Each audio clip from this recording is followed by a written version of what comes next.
नमस्कार बच्चों, कैसे हैं आप लोग। आशा करते हैं अच्छे से होंगे और आपकी पढ़ाई लिखाई भी बहुत अच्छे से चल रही होगी। बच्चों, हम लोग क्या कर रहे थे, भव्या भागीरथी, यही हम लोग चैप्टर पढ़ रहे थे, नवम पाठ। तो भव्य भागीरथी अर्थात सुंदर गंगा नदी। ठीक है, तो ये हम लोग चैप्टर पढ़ रहे थे। इसका हम लोग व्याख्या कर चुके थे और आज हम लोग करेंगे इसकी प्रश्नोत्तर। इसके जो प्रश्नोत्तर है, तो पहला जो प्रश्न है आपका वो है उच्चारणम कुरुत पुस्तिकायाम च लिखत। उच्चारण करिए और अपनी पुस्तिका में लिखिए। तो ये तो आप उच्चारण स्वतः करेंगे, ठीक है। और अब हम लोग चलते हैं दूसरे प्रश्न पे। दूसरा प्रश्न क्या है कि एक पदेन उत्तरत। क्या है, एक पदेन उत्तरत। तो भाई एक पद में उत्तर दो। ये कौन सा लकार हो गया, लोट लकार है।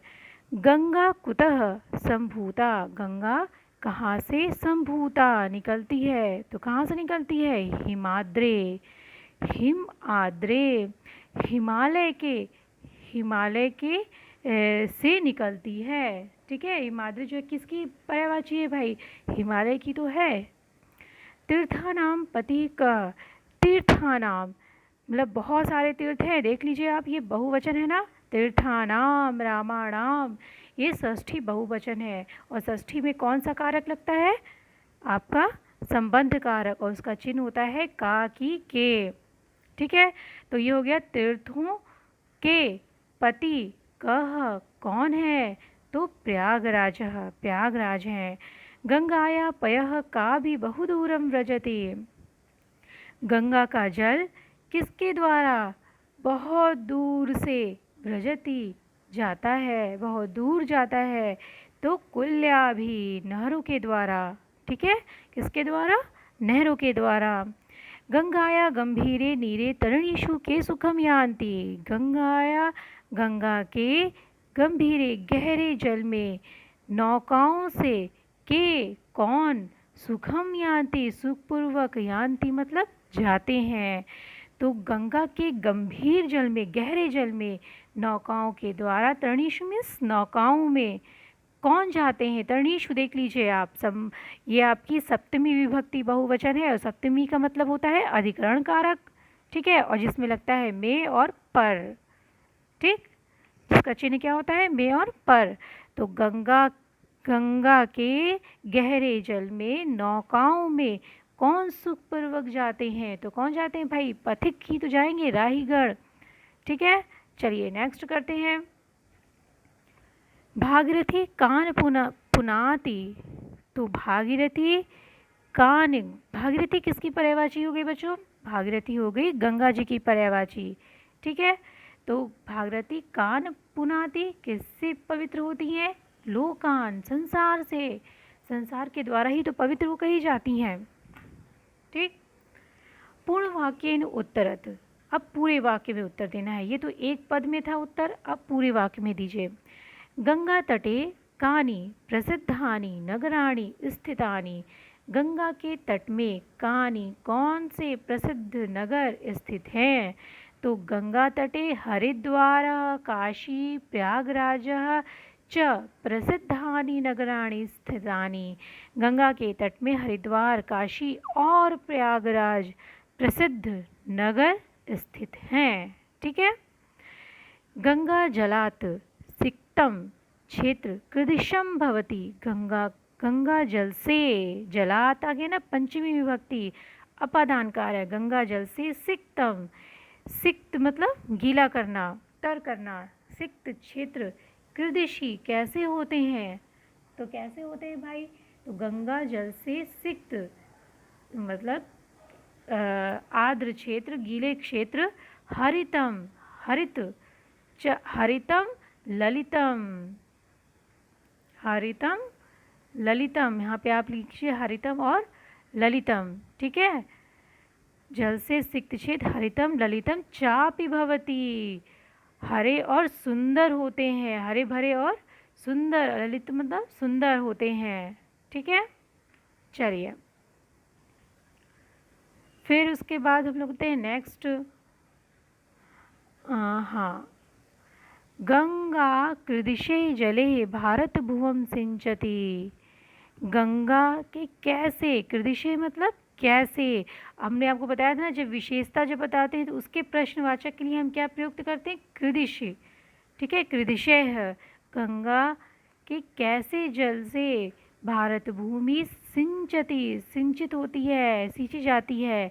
तो मधुरे, मधुमय क्या हो जाएगा, मधुमय, मीठे जल से। गंगा मधुमय जले है भारत भुवं सिंचति। भागीरथ्याः उत्संगे के शिशवः इव खेलन्ति। भागीरथी के तरंगों से कौन शिशुओं के समान, इव मीन्स समान, खेलता है। तो कौन भाई खेलता है, मनुजा। कौन खेलते हैं, मनुजा यानी मनुष्य। भागीरथ्या उत्संगे मनुजा शिशव इव खेलन्ति। भागीरथी के, गंगा जी के तरंगों से, लहरों से मनुष्य शिशुओं की भांति खेलते हैं। ठीक है, चलिए नेक्स्ट करते हैं। ये देखिए संधि। संधि बच्चों ध्यान से देखिएगा। ये क्या है, मेन्या।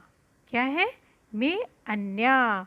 अब ये देखिए, ये देखिए में अन्या। अब इसमें बताइए, विच्छेद तो हो गया में प्लस अन्या, तो बन गया मेन्या। लेकिन इसमें कौन सी संधि हुई है, तो बच्चों पूर्व रूप संधि है। कौन सी संधि है, पूर्व रूप संधि है। ठीक है, अब पूर्व रूप संधि को समझना भी आपके लिए बहुत ही ज़रूरी है। ठीक है, तो पहले आप ये समझिए कि पूर्व रूप संधि कैसे होती है। तो देखिए, जब भी ए या फिर ओ आए, ए और ओ आए, और बाद में अ या आ आए, अ या आ आए, तो ए ओ तो पूर्व रूप ही है, वैसे ही लिखा रहेगा। और आ के स्थान पे क्या लग जाएगा, अवग्रह लग जाएगा। ठीक है, ए या ओ पहले वाले शब्द के अंत में आए, ठीक है, और बाद में अ या आ आए, ठीक है, तो अ या आ के स्थान पे क्या हो जाएगा, अवग्रह हो जाएगा। और ए ओ पूर्व में जो ए ओ है वो पहले की भांति ही लिखा रहेगा। ये कहती है पूर्व रूप संधि। और पूर्व रूप संधि का सूत्र होता है बच्चों एंग पदांतादति। एंग पदांतादति, आपने माहेश्वर सूत्र पढ़ा होगा तो आपको पता होगा कि एंग में क्या आता है, एंग पदांतादति, पद के अंत में एंग हो। ठीक है, तो क्या हो जाएगा, ऐसे अवग्रह लग के वो पूर्व रूप ही रहेगा। एंग का मतलब होता है ए और ओ। ठीक, यदि पद के अंत में ए और ओ हो और बाद में अ या आ आए, आ या अ आए, तो इसके स्थान पे क्या हो जाएगा, अवग्रह हो जाएगा और ए ओ पूर्व की भांति ही लिखा रहेगा। यही ये संधि कहती है। अब देख लीजिए इसमें कैसे है, चलिए देख लेते हैं। में अन्या, में अन्या। अब ये देखिए में क्या है, ए है, और बाद में क्या आया है, अ आया है, आया ना। तो अब ये ए तो ऐसे ही लिखा रहेगा और अ के स्थान पे लग जाएगा अवग्रह। ठीक है, तो बन जाएगा मेन्या। जब भी आपको ऐसे अवग्रह का चिन्ह नजर आए तो आप झट से समझ जाइएगा यहाँ पे कौन सी संधि हो गई है, पूर्व रूप संधि हो गई है। और ए ओ पूर्व की भांति ही लिखा है, तो यहाँ पे पूर्व रूप संधि हो गई। और इसका सूत्र है एंगः पदांतादति। ठीक है, चलिए तवोत्संगे, तवोत्संगे। अभी देखिए इसको विच्छेद करने का तो बहुत ही अच्छा तरीका ये होता है, जो आपको समझ में आ रहा है पहले आप उसको लिख दीजिए। तव, तव तो आप पढ़ते ही हैं, तो तव प्लस उत्संगे, तव प्लस उत्संगे। संस्कृत तो बच्चों ऐसी है कि जब जितना आप पढ़ते रहेंगे ना तो शब्द अपने आप ही मुंह पे आने लगते हैं ना। तो देखिए तव प्लस उत्संगे, तो तव में अ है, ठीक है, और इधर क्या है, ऊ है। अ और ऊ मिलके क्या बन गया है, अ और ऊ मिलके बन गया है ओ। और जहाँ पे अ ऊ मिलके ओ बन जाए तो कौन सी संधि हो जाती है, गुण संधि हो जाती है। ठीक है, और गुण संधि का सूत्र क्या है, आद गुणः। ठीक है, अब ये देखिए नेक्स्ट, मधुमय जले भारत भुवम। हमने आपको एक चीज़ बताई थी कि जहाँ भी आधा अक्षर आए, ठीक है, जहाँ भी आपको आधा अक्षर आए तो आप ये समझ जाइए, आधा स आए, र के नीचे हलंत हो या फिर उड़ंतु वाला र हो, तो आप ये समझ जाइए कि हमको यहीं से तोड़ना है और यहीं से हमको विग्रह कर देना है। मतलब विग्रह, तोड़ना मतलब विग्रह कर देना है, ठीक है। और जब भी ये सारे जो आधे वर्ण हैं जब बदलेंगे, आधे वर्ण टूट के जब विग्रह में बदलेंगे तो क्या आ जाएगा उनके स्थान पे? विसर्ग, ठीक है। तो ये आप ध्यान दीजिए। तो मधुमेह जलेह, ये ऊपर आ गया ना, भारत के ऊपर र है तो ये र बदल जाएगा विसर्ग में। र किस में बदल जाएगा? विसर्ग में। और आप झट से ये समझ जाएंगे ये कौन सी संधि है? विसर्ग संधि है। मधुमेह जलेह भारत भुवम, ठीक है। मधुमेह जले भारत भुवम। और ये कौन सी विसर्ग संधि है? ऋत्व संधि है। कौन सी संधि है?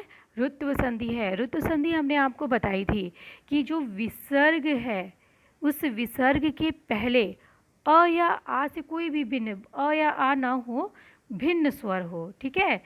अ या आ से, अ या आ से भिन्न स्वर हो, ठीक है, भिन्न स्वर। विसर्ग के पहले अ या आ से कोई भिन्न स्वर हो, ठीक है। तो भिन्न स्वर का मतलब क्या हुआ कि अ या आ ना हो, ई हो, ऊ हो, ए हो, कुछ भी हो, लेकिन अ या आ ना हो, ठीक है।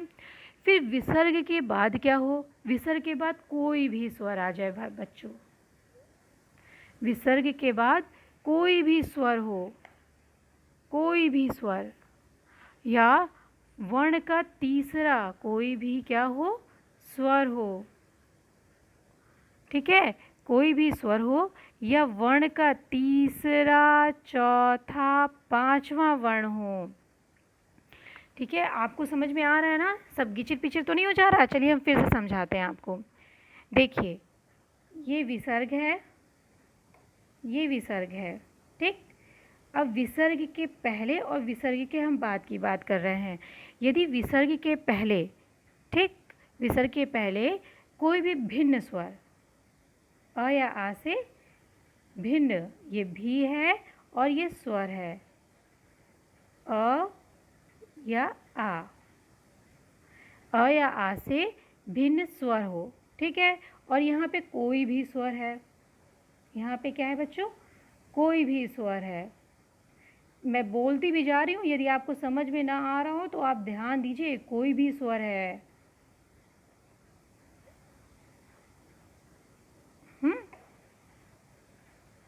और या तो कोई भी स्वर हो या फिर वर्ण होता है ना, क ख ग घ अंग, च छ ज झ इया, तो उस व्यंजन में उस वर्ग का तीसरा, चौथा या पांचवा वर्ण हो। तीसरा, चौथा, पांचवा, समझ रहे हैं? यानी कि क ख ना हो, ग घ और अंगा हो, च छ ना हो, ज झ इया हो, ठीक है। समझ गए होंगे आप, ठीक है। या तो य र ल व क्या हो? य र ल व ह हो, या तो क्या हो? य हो, र हो, ल हो, व हो और ह हो। ये सारी चीज़ें हों तो ये विसर्ग किस में बदल जाता है? र में बदल जाता है, ठीक है। ये आधा र है, ठीक है, आधा र है। तो अब क्या हो जाएगा? इसमें यदि अ लगेगा तो ये तो पूरा हो जाएगा, नहीं तो ये तो उड़ंतु में बन जाएगा ना। आधा र है तो क्या हो जाएगा? उड़ंतु में बन जाएगा, और नहीं तो ऐसे लिखा है गरम। ये है आपका। तो अक्सर क्या होता है कि कोई भी स्वर आता है, लगभग शब्दों में क्या आ जाता है? कोई भी स्वर आता है। अब देखिए जैसे यहाँ पे हुआ है मधुमेह जलेह, इस विसर्ग के बाद, इस विसर्ग के पहले क्या है? इस विसर्ग के पहले क्या है बच्चों? एक मिनट, हाँ ये देखिए, जलेह में विसर्ग के पहले क्या है? ए आया है। क्या आया है? ए आया है। और उसके बाद क्या आया है? ये आया है आपका भ। उसके बाद क्या आया है? भ। और भ क्या है?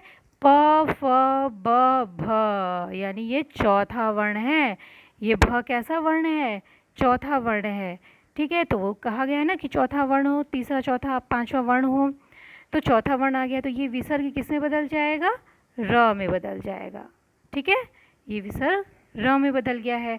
तो उसी इस तरह से र में बदल जाने के कारण यहाँ पे क्या हो गया है, भारत भुवम, मधुमय जले है भारत भुवम। ठीक है, अब ये देखिए चौथा वाला, तव इदम, तव प्लस इदम, तो तव प्लस इदम, ये हो गया अ, तव का अ प्लस ई, और अ प्लस ई बराबर क्या होता है, ए, अ प्लस ई बराबर ए, ये किस में आता है, गुण संधि में। ठीक है, तवेदम, ये क्या हो गया, गुण संधि। तो अब आपको समझ में आ गई होगी ना, सिर्फ संधि विच्छेद करने गया हो तो आया है तो सिर्फ संधि विच्छेद मत करिए, ये समझिए कि उसमें कौन सी संधि है और कौन सा संधि है और कौन सा सूत्र है। ठीक है, तो ये सूत्र क्या हो गया, गुण संधि का आद गुण। हाँ, तो ये तो आपको समझ में आया ही होगा। चलिए अब हम लोग नेक्स्ट करते हैं, संस्कृत भाषायाम अनुवादम कुरुत, संस्कृत भाषा में अनुवाद करिए। गंगा, गंगा सभी नदियों में श्रेष्ठ है। तो बहुत इजी है कि गंगा सर्वेषु नदीश देखो नदी की विशेषता क्या है, सभी। तो जो आपका कारक नदी में लगेगा वही आपकी सभी में भी लगेगा ना। तो नदी में है तो में लगता है, में क्या लगेगा, कौन सा कारक है, सप्तमी विभक्ति है, अधिकरण कारक है और बहुवचन है, इस वजह से लगा है नदीषु। तो इसमें भी लगेगा सर्वेषु। गंगा सर्वेषु नदीषु श्रेष्ठा, श्रेष्ठा अस्ति। ठीक है, अस्ति इस वजह से लगा कि सिर्फ गंगा जी की बात हो रही है। इसका जल शीतल एवं पवित्र है। तो अस्य जलम, इसका अस्य जलम शीतल, शीतलम पवित्रम च, शीतल और पवित्र, तो शीतलम पवित्रम च और हमेशा बाद में लगता है ना संस्कृत में, तो शीतलम पवित्रम च अस्ति। ठीक, पर्यटक गंगा में नौका विहार करते हैं। तो पर्यटका गंगायाम नौका विहारम कुर्वन्ति, करते हैं, कुर्वन्ति। ठीक है, चलिए नेक्स्ट, गंगा तट पर बैठकर लोग तप करते हैं। तो गंगा तट पर, तो गंगा, गंगायाः तट पर, ये पर लगा है बच्चों, तट पर, तो तट क्या हो जाएगा, पुलिने, सप्तमी एक वचन है, अधिकरण कारक। तो गंगायाः पुलिने बैठकर, स्थित्वा, त्वा प्रत्यय लगा है, स्थ धातु में कौन सा प्रत्यय लग गया है, त्वा प्रत्यय। और त्वा प्रत्यय जब लगता है तो इसका सेंस क्या हो जाता है, हिंदी में अर्थ क्या हो जाता है, करके।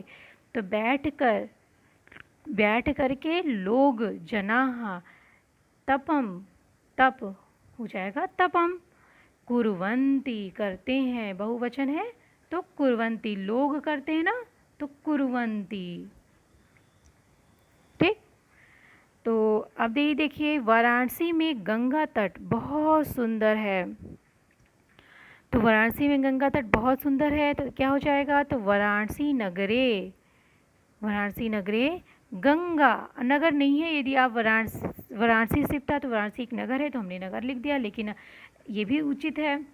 ठीक, तो वाराणसी नगरे गंगा तटम अति सुंदरम अस्ति। ठीक है बच्चों, ये जो है बहुत ही बड़ा वीडियो ना हो जाए, इस वजह से आगे का जो क्वेश्चन है वो हम नेक्स्ट वीडियो में करेंगे। ठीक है, तो इतना आप ना पहले आप पढ़िएगा, फिर समझिएगा और फिर अपनी कॉपी पे ज़रूर लिखिएगा। लिखने से क्या होता है कि अभ्यास होता है, और जितना आप अभ्यास करेंगे आपकी संस्कृत उतनी ही अच्छी बनती चली जाएगी। तो यदि ये वीडियो आपको अच्छा लगा हो तो इसको लाइक और सब्सक्राइब ज़रूर करिए। यदि अभी तक आपने सब्सक्राइब नहीं किया है बच्चों तो सब्सक्राइब करके तब पढ़ाई किया करिए। इससे क्या होगा कि जो भी वीडियोज़ मैं डालूँगी वो आपको पता चलती जाएगी। तो और हंसते रहिएगा, मुस्कुराते रहिएगा।